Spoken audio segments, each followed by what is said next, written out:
ururkaanu waa ururka doqomada ma shaqaystaan ma foofaan kii shaqo lagu arko waa laga casilaa waxa weeyaan waa ururka doqomada baaliyada waana wax halkan laga asaasay way foofaan way soo hidaan me waa sooftaan way soo hidaan sax ninkii shaqo taga ururka waa laga saaraa ururka bay ka tahay ururka ma qasan u dhisin waaya ururku in badan buu dhisay ururka asaasaha marka hore waxa farax falaas hay farax falaas waa ka gaboobay waa weeyaan waxa la yiri iska tag adigu waa gaboobay waa caqli xoga caqliga ganacsi buu galay sax marka waa weeyaan ururkii gudoomiye ana u noqday maxaa ku baaqaysaa marka waxaan ugu baaqayaa ururka inay shaqo tagin oo ay dhaqaaqin oo shaqadooda ay qabsadaan oo meelaha iska soo fariistaan oo hoydaan ya ummadda ila sheekaysanayaan faraha ay ka qaadaan ya meelahooda iska wareegaan xarumiin ugu badan tahay marka ururkiina xarunteeda ugu badan waa meheeradan aan joogno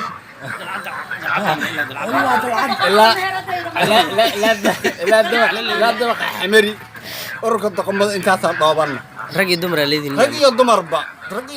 waa leeyahay ma wax la qabo shuqulku ma lihin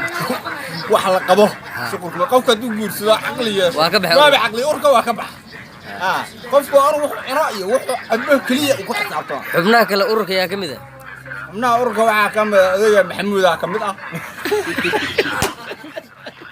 هاي قاعد ديرها كمدة هاي نكان با عبد العزيز با كمدة هاي نكان وحا كمدة محمود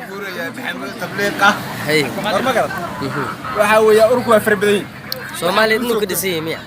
سومالي ودون واي سومالي ما عندك سومالي ودون كمان أنا وحا ويا وأورا يودا وقرأ آجان وأوركو مش قيستياش اللي يالوي دقمضة أو دقمضة وحا قبال هايوي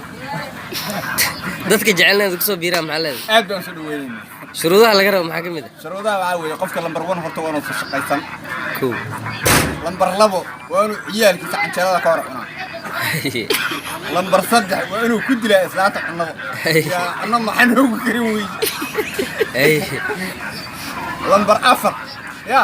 waxa ku xun iyo waxa ku san midna waa inuu soo qoonsan every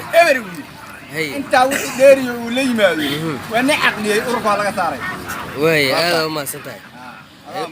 هاي قدومي